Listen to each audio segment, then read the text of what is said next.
السلام علیکم ورحمۃ اللہ وبرکاتہ۔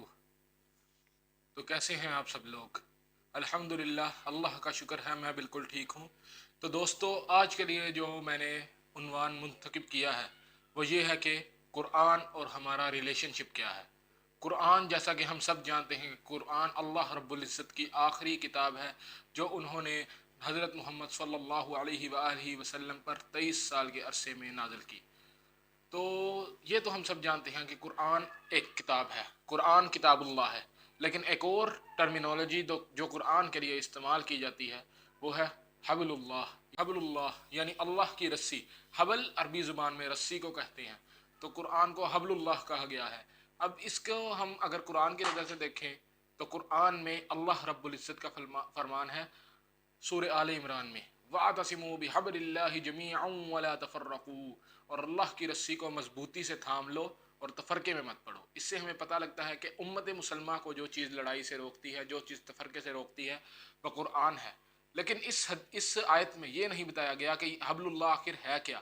تو اس کی وضاحت، جیسا کہ آپ سب جانتے ہیں، جس چیز کی وضاحت قرآن میں نہ کی جائے اس چیز کی وضاحت حدیث میں ضرور ہو جاتی ہے۔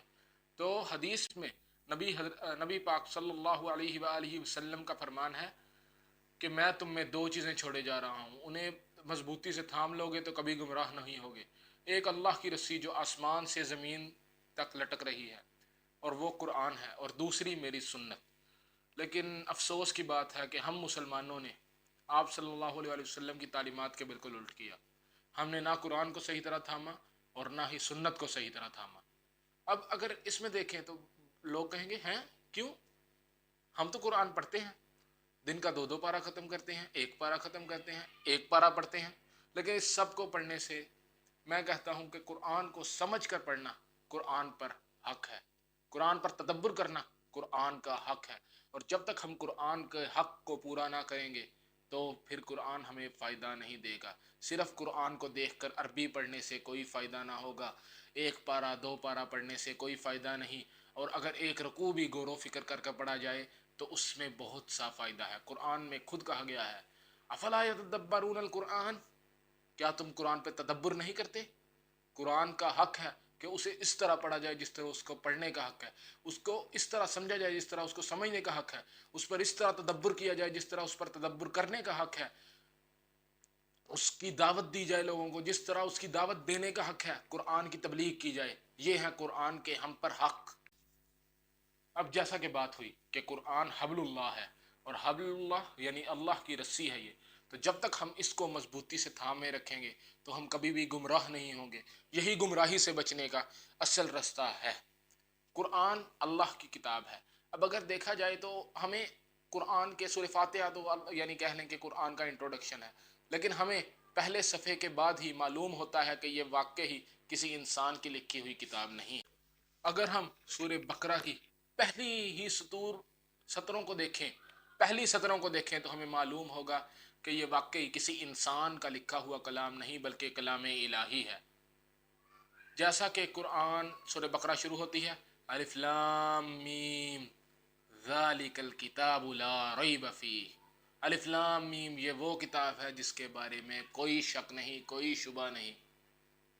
دیکھیے، جو ہماری دنیا میں جو ہمارے مصنفین کتابیں لکھتے ہیں اس میں سب سے پہلے انہوں نے کتاب میں لکھا ہوتا ہے نوٹ پہ یہ ہمارا فلاں سال کا ایڈیشن ہے اور اس میں فلاں غلطی اس میں آپ نے پڑھیں، اور جس کو اگر کسی کو کوئی غلطی نظر آئے تو اس کو ہم سے رابطہ کرے اور تاکہ ہم اس غلطی کو درست کر سکیں۔ لیکن اس کتاب میں اللہ رب العزت نے پہلے صفحے پہ اعلان فرما دیا الف لام میم، یہ وہ کتاب ہے جس میں کوئی شک نہیں، یعنی اس کے بعد شک کی کوئی گنجائش ہی نہیں۔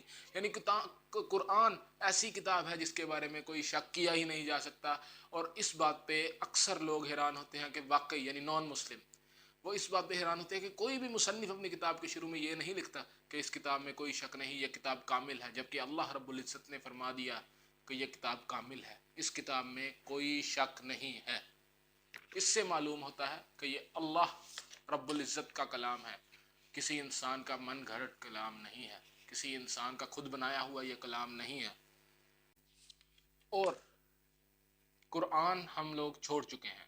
ہاں، ہم قرآن کو پڑھتے ہیں، وہ بھی اکثر لوگ نہیں پڑھتے ہم میں سے، یعنی عربی دیکھ کے بھی نہیں پڑھتے، لیکن ہم قرآن کو سمجھنے کے طور پر، ہم اس پہ تدبر کرنے کے طور پر، اس کو ہم اس کے اوپر نظر دوڑانے کے طور پر، اس کو سمجھنے کے طور پر، اس کی تفسیر پڑھنے کے طور پر ہم قرآن کو چھوڑ چکے ہیں۔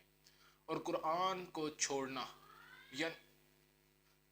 اور قرآن پڑھنا مسلمانوں پر فرض ہے، لیکن ہم نے کیا کیا؟ ہم نے قرآن کو چھوڑ دیا، ہم نے حبل اللہ کو، جسے رسول اللہ صلی اللہ علیہ وآلہ وسلم نے تھامنے کا کہا تھا، ہم نے اس کو اپنے ہاتھوں سے چھوڑ دیا۔ یہی ہماری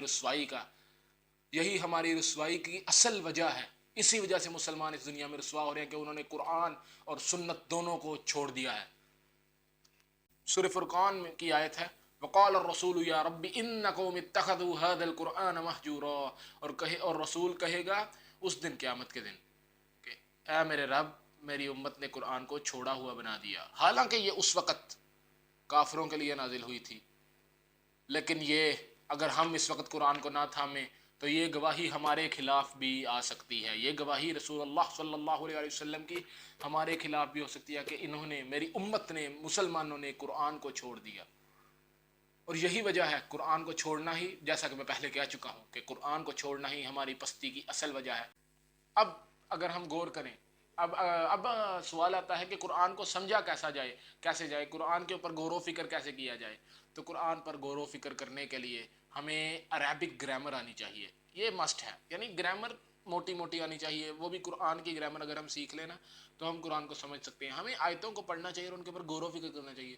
یہاں پہ اللہ رب العزت ہم سے کہنا کیا چاہ رہے ہیں، اور واللہ ہم ایک آیت کے اوپر 500-600 کتابیں لکھ دیں اور پھر بھی ہم انسانی ذہن اس کا مکمل مفہوم نہیں جان سکتا۔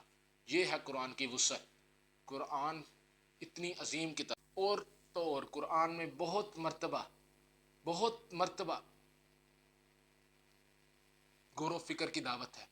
اس سب سے ہمیں معلوم ہوا کہ قرآن کتنی عظیم کتاب ہے اور قرآن کے ہم سب پر کیا حق ہیں۔ تو دوستو، چلیں آج سے ہم عہد کرتے ہیں کہ ہم سب قرآن پاک کو سمجھ کر پڑھیں گے، اس کے اوپر تدبر کریں گے اور غور و فکر کریں گے۔ قرآن کو ہمیں پکڑنا ہوگا، ہمیں حبل اللہ کو دوبارہ سے پکڑنا ہوگا، تب ہی ہم اس دنیا میں بھی اور آخرت میں بھی بلند ہو سکتے ہیں، بلند مرتبہ پا سکتے ہیں، تب ہی ہم اللہ کی نظروں میں بھی اعلیٰ مقام پا سکتے ہیں اور دنیا میں بھی ہم اپنی رسوائی کو روک سکتے ہیں۔ ہمیں قرآن کو پکڑنا پڑے گا اور ساری امت کو اکٹھا ہونا پڑے گا، ہمیں تفرقے سے باہر آنا پڑے گا۔ امید ہے کہ اس سب کے بعد آپ لوگ ضرور قرآن پاک کے اوپر غور و فکر کریں گے اور قرآن پاک کو ترجمے کے ساتھ پڑھیں گے۔ بات یہ ہے کہ دوستو، قرآن کو ہمیں سمجھ کے پڑھنا ہوگا، اسی سے ہمارے علم میں اضافہ ہوگا، اسی سے ہماری دنیا اور آخرت سنورے گی۔